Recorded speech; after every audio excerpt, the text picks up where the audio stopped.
एक ऐसा फॉर्मूला जिसने लाखों लोगों को गरीबी से उठाकर करोड़पति बना दिया। ना कोई जादू, ना कोई शॉर्टकट, बस अपने दिमाग की पावर को समझने का एक तरीका। कितने लोग हैं जो दिन रात काम करते हैं फिर भी आगे नहीं बढ़ पाते, क्योंकि उनकी सोच वही पुरानी है। और नेपोलियन हिल ने कहा था, जब तक सोच नहीं बदलेगी जिंदगी कभी नहीं बदलेगी। आज की यह कहानी एक किताब की नहीं है, यह कहानी है उन लोगों की जो सब कुछ हार के भी जीत गए, सिर्फ इस एक तरीके से सोचकर अमीर बन जाना। सफर की शुरुआत होती है एक आग से, ऐसी आग जो अंदर जलती है दिन रात बिना रुके। नेपोलियन हिल कहते हैं, जो आदमी सिर्फ पैसा चाहता है वो कभी नहीं पा सकता, लेकिन जो आदमी पैसा पाने के लिए तैयार है अपनी पूरी जिंदगी बदलने के लिए, उसका रास्ता खुद बन जाता है। एक आदमी था जिसने सोना ढूंढने के चक्कर में अपना काम छोड़ दिया। वो बस 3 फीट दूर था, लेकिन उसने हार मान ली। उसके बाद दूसरा आदमी आया, उसने वही जगह खोदी और बना करोड़पति। डिफरेंस? पहला सिर्फ ट्राई कर रहा था, दूसरा पूरा विश्वास और जज्बा लेकर आया था। सपना तब तक अधूरा रहता है जब तक उसमें यकीन ना हो। नेपोलियन हिल ने एक बात लिखी, जिंदगी में सबसे बड़ा जादू होता है अपने सपने पर यकीन करना बिना किसी प्रूफ के। जब दुनिया कहती है नहीं हो सकता और तू, माफ कीजिए, आप कहते हैं मैं करके दिखाऊंगा, तो वही होती है असली पावर। फैथ मतलब हर रोज खुद से कहना, मैं रुकने वाला नहीं हूं, मैं बनने के लिए पैदा हुआ हूं। दिमाग एक ब्लैंक कैनवस की तरह होता है, जो बात बार बार बोली जाए वही सच बन जाता है। हिल कहते हैं, हर सुबह हर रात अपने गोल को याद करो, हर रोज अपने मन को बताओ मुझे क्या चाहिए और मैं उसके लिए क्या दे रहा हूं। यह कोई मोटिवेशन वाली बात नहीं है, यह एक मेंटल रिवायरिंग है। अगर बार बार अपने आप को चैंपियन फील करवाया जाए तो दिमाग भी वही कमांड फॉलो करता है। तो अब तक क्या सीखा? पहला, डिजायर जलती रहनी चाहिए बिना किसी डाउट के। दूसरा, फैथ बिना प्रूफ के होता है, लेकिन उसके बिना कुछ भी पॉसिबल नहीं। तीसरा, अपने दिमाग को बार बार ट्रेन करो, गाइड करो, कंट्रोल में लो। जिंदगी बदलती है जब सोच बदलती है, और सोच बदलती है जब अंदर से आवाज आती है, बस अब और नहीं, अब बदलना है। अब बात होगी नॉलेज, सोचने की ताकत और इमेजिनेशन की, जहां से स्टार्ट होती है एक नए फ्यूचर की कहानी। हर किसी ने सुना है नॉलेज इज पावर, लेकिन नेपोलियन हिल कहते हैं नॉलेज तब तक बेकार है जब तक उसे एक्शन में न लाए। किताबें सब पढ़ते हैं, लेकिन जो आदमी सही वक्त पे, सही जगह पे, सही तरीके से अपने ज्ञान का यूज करता है, वही गेम जीतता है। एक बिजनेस टाइकून बना सिर्फ इसलिए क्योंकि उसने हर चीज खुद सीखने की जगह एक्सपर्ट्स हायर किए। उसने नॉलेज को कलेक्ट किया, उसे कनेक्ट किया और एक्शन में लगाया। लेसन, सिर्फ ज्ञान इकट्ठा करने से कुछ नहीं होगा। सही ज्ञान प्लस सही प्लान शायद सक्सेस का सीधा रास्ता। हर बड़े सपने की शुरुआत इमेजिनेशन से होती है। आज जो दुनिया देखती है, स्काई स्क्रैपर्स, स्मार्टफोन्स, सैटेलाइट्स, ये सब पहले किसी के दिमाग में एक आइडिया था। हिल कहते हैं, अगर किसी चीज को इमेजिन किया जा सकता है तो उसे अचीव भी किया जा सकता है। इमेजिनेशन का मतलब सिर्फ सपने देखना नहीं है। इमेजिनेशन मतलब अपनी सोच को इतना पावरफुल बना लेना कि दुनिया उसका मॉडल बन जाए। जिस दिन इमेजिनेशन प्रैक्टिकल बन गई, वही दिन से सक्सेस के दरवाजे खुल जाते हैं। सोच लेना एक बात है, लेकिन प्लान बनाना और उस पर टिक जाना, वही रियल खेल है। हिल एक लाइन लिखते हैं, हर प्लान शायद काम ना करे, पर बिना प्लान के कुछ भी काम नहीं करेगा।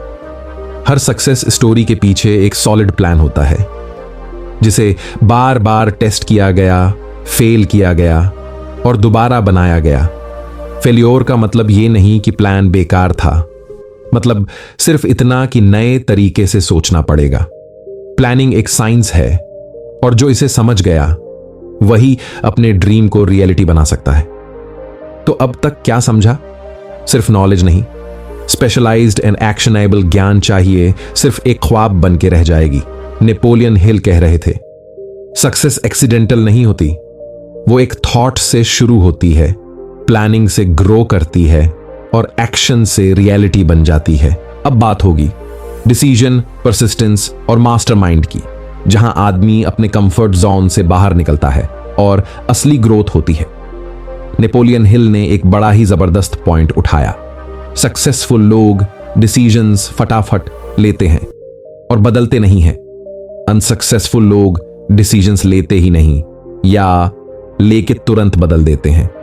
जिंदगी में कुछ करना है तो हर वक्त दूसरे लोग क्या कहेंगे उससे ऊपर उठना पड़ेगा। मेजॉरिटी ऑफ पीपल लाइफ भर कंफ्यूज रहते हैं, डाउट करते रहते हैं, पर जो लोग डिसाइड कर लेते हैं वो दुनिया बदल देते हैं। एक क्लियर डिसीजन लेने का मतलब होता है अपने सपने के लिए कमिटमेंट। यही चैप्टर एक तरीके से थिंक एंड ग्रो रिच की जान है। नेपोलियन हिल खुद कहते हैं, आदमी तब तक हार नहीं मानता जब तक वो खुद रुकना ना चाहे। दुनिया के जितने भी बड़े लोग बने वो एक बार नहीं, बार बार फेल हुए, पर उन्होंने हर बार उठ के दोबारा शुरू किया। थॉमस एडिसन ने 10,000 बार फेल होने के बाद बल्ब बनाया। उसने कहा, मैंने 10,000 तरीके ढूंढ लिए जो काम नहीं करते। यही होता है परसिस्टेंस, जब कोई चैलेंज भी मोटिवेशन बन जाए। और हिल कहते हैं, 2 या 2 से ज्यादा लोग जब एक ही गोल पे फोकस करके सोचने लगते हैं तो एक नई सोच, एक नई एनर्जी पैदा होती है जो किसी एक के बस की नहीं होती। इसे कहते हैं मास्टरमाइंड अलायंस। हर सक्सेसफुल आदमी के पीछे एक ऐसी टीम होती है जो उसकी सोच को सपोर्ट करती है, उसे पुश करती है और उसके विजन को रियलिटी में बदलती है। अकेले सोचने वाला आदमी इंस्पायर्ड हो सकता है, लेकिन मिलके काम करने वाले लोग कुछ बड़ा कर जाते हैं। क्लियर डिसीजन लेना सबसे पहला स्टेप है। हर फेलियर के बाद भी रुकना नहीं, बस डायरेक्शन बदलना। और जब पावरफुल माइंड्स एक साथ जुड़ते हैं तो सक्सेस इनएविटेबल बन जाता है। हिल कहते हैं, अकेले सोचकर अमीर बनना मुश्किल है, लेकिन मिलके सोचकर कुछ भी मुमकिन है। अब बात होगी डिजायर, सबकॉन्शियस माइंड और फेथ की, जहां सोच सिर्फ सोच नहीं रहती, रियलिटी बनाना शुरू करती है। नेपोलियन हिल का कहना है, अगर किसी चीज को दिल से बिलीव किया जाए तो वो सोच रियलिटी बनने लगती है। लेकिन सिर्फ पॉजिटिव सोच लेना काफी नहीं। जब तक उस सोच पे पूरा भरोसा नहीं होगा तब तक उसमें पावर नहीं आएगी। फेथ एक मेंटल कंडीशन है जो बनाई जा सकती है, रिपीट किया जा सकता है। जैसे डेली एफर्मेशंस, मैं सफल हो सकता हूं, मैं अपना गोल पूरा करके रहूंगा, मुझे अपनी मेहनत पे पूरा भरोसा है। हर बार जब दिल से बोला जाता है, फेथ स्ट्रांग होता है और रियलिटी पास आती है। ऑटो सजेस्शन का मतलब होता है अपने माइंड को बार बार वही सोच देना जो हम चाहते हैं कि वो बिलीव करे। नेपोलियन हिल बोलते हैं, सुबह उठते ही और रात को सोने से पहले अपने गोल्स को लाउड पढ़ो, महसूस करो जैसे वो ऑलरेडी पूरे हो चुके हैं। इससे माइंड ट्रेनिंग में चला जाता है और उस सोच के हिसाब से काम करना शुरू कर देता है। जैसे जिम में बॉडी ट्रेन होती है, वैसे ही ऑटो सजेस्शन से माइंड ट्रेन होता है। कंसिस्टेंसी से माइंड पे वो सोच इतनी गहरी हो जाती है कि यूनिवर्स भी उसी डायरेक्शन में काम करना शुरू कर देता है। हिल कहते हैं, सबकॉन्शियस माइंड एक स्पॉन्ज की तरह होता है। जो कुछ भी बार बार दिया जाता है वो उसे एब्जॉर्ब कर लेता है और यही सबकॉन्शियस माइंड अपनी लाइफ के 90% डिसीजंस कंट्रोल करता है। अगर इसमें पॉजिटिविटी, क्लैरिटी और बिलीफ भरा जाए तो दुनिया का कोई गोल इंपॉसिबल नहीं रहता। लेकिन अगर इसमें डाउट, फियर या नेगेटिव सोच घुस जाए तो वही जिंदगी बन जाती है, full of regret and fear. Subconscious mind का सीधा कनेक्शन यूनिवर्स से होता है। जैसे ही किसी गोल को उसमें डीपली फीड कर दिया जाता है, जिंदगी उस गोल के आसपास घूमने लगती है। कोर मैसेज बिलीव करने वाले लोग ही सपने पूरे करते हैं। अपने माइंड को रिपीट करके ट्रेन करना होता है। सबकॉन्शियस माइंड वो जमीन है जिसमें जो बीज दोगे वही जिंदगी में उगता है। हिल कहते हैं, अगर अपने सबकॉन्शियस माइंड में अपने गोल का परफेक्ट इमेज भर दिया तो वो गोल एक ना एक दिन जरूर पूरा होगा। तंतावर अब अगला स्टेप, सबसे बड़ा चैप्टर, इमेजिनेशन, प्लानिंग और फियर से निकलने का फॉर्मूला। नेपोलियन हिल ने इमेजिनेशन को वर्कशॉप ऑफ द माइंड कहा है, मतलब वही जगह जहां आइडियाज को शेप मिलती है। दो तरीके की इमेजिनेशन होती है, सिंथेटिक, जिसमें ऑलरेडी एग्जिस्टिंग आइडियाज को यूज करके नए कॉम्बिनेशन बनाए जाते हैं, क्रिएटिव, जिसमें नई सोच, नया सॉल्यूशन और इनोवेशन पैदा होती है। यह वही इमेजिनेशन है जहां से एयरप्लेन का आइडिया आया, लाइट बल्ब का आइडिया आया और हर सक्सेसफुल बिजनेस का फाउंडेशन बना। हिल कहते हैं, अगर किसी ड्रीम को बार बार इमेजिन किया जाए तो यूनिवर्स उसे रियलिटी बनाने लगता है। सोच लेना अच्छा है, लेकिन सोच को काम में तभी बदला जा सकता है जब प्रॉपर प्लान हो। नेपोलियन हिल बोलते हैं, सक्सेस का सबसे बड़ा स्टेप है एक सॉलिड प्लान बनाना और उस प्लान को तुरंत एक्शन में लाना। हर एक सक्सेसफुल पर्सन के पास एक डिटेल्ड प्लान होता है, बैकअप प्लान्स भी होते हैं और हर फेल्योर के बाद प्लान को ट्वीक करने का करेज भी। हिल ये भी कहते हैं, अगर पहला प्लान फेल हो जाए तो दूसरा बनाओ, अगर दूसरा फेल हो जाए तो तीसरा बनाओ, लेकिन कभी प्लान बनाना बंद मत करो। सिर्फ वो लोग जीतते हैं जो एक्शन लेने से डरते नहीं और फेल्योर को लर्निंग समझते हैं। पहले भी डिसीजन का जिक्र हुआ था, लेकिन यहां हिल और गहरा ले जाते हैं। हर बार जब लाइफ एक टर्निंग पॉइंट पे होती है, वहीं से बनता है या तो सक्सेस या रिग्रेट। नेपोलियन हिल का क्लियर मैसेज है, procrastination is the enemy of success. जो लोग एक्शन लेने में देर करते हैं वो हमेशा सेकंड पोजीशन पे रहते हैं। सोचने से कुछ नहीं होगा, डिसीजन लेना पड़ता है, वो भी फियरलेस, क्लियर और कंसिस्टेंट। हिल ने सक्सेस के सबसे बड़े दुश्मन का नाम दिया, फियर, और उन्होंने 6 फियर के गोस्ट्स बताए जो लोगों को कभी आगे बढ़ने नहीं देते। 1, फियर ऑफ पॉवर्टी, गरीबी का डर दो। फियर ऑफ क्रिटिसिज्म, लोग क्या कहेंगे तो। फियर ऑफ इल हेल्थ, बीमारी का डर 4। Fear of loss of love, प्यार छूट जाने का डर 5। फियर ऑफ ओल्ड एज, बुढ़ापे का डर 6। फियर ऑफ डेथ, मौत का डर। इन डरों से निकले बिना कोई बड़ा काम नहीं हो सकता। हिल का कहना है, जब तक डर से आजादी नहीं मिलेगी तब तक अंदर की असली पावर बाहर नहीं आएगी।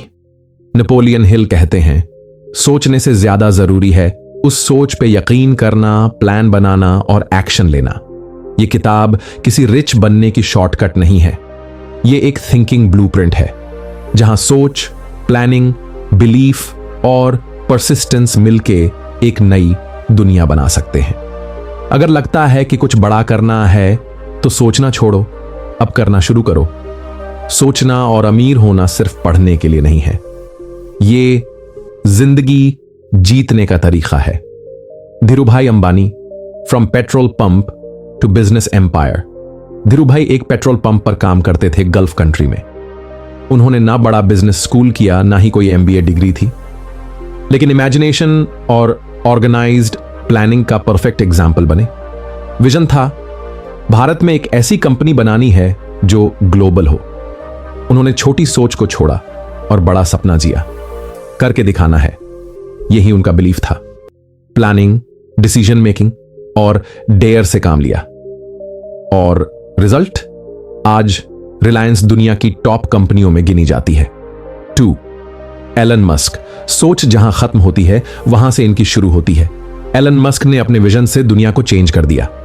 पेपाल, टेस्ला, स्पेसएक्स, न्यूरालिंक और अब मार्स पर बेस बनाने का ड्रीम। हिल के आइडियाज जैसे burning desire, definiteness of purpose और परसिस्टेंस एलन मस्क की हर मूव में दिखती है। जब स्पेसएक्स के 3 रॉकेट लॉन्च फेल हुए, लोग हंसने लगे, लेकिन मस्क ने डिसीजन लिया, मैं रुकने वाला नहीं। चौथे लॉन्च में कामयाबी मिली और दुनिया बदल गई। सोच लो, अगर वो 3 फेलियर्स के बाद रुक जाते तो स्पेसएक्स कभी एग्जिस्ट नहीं करता।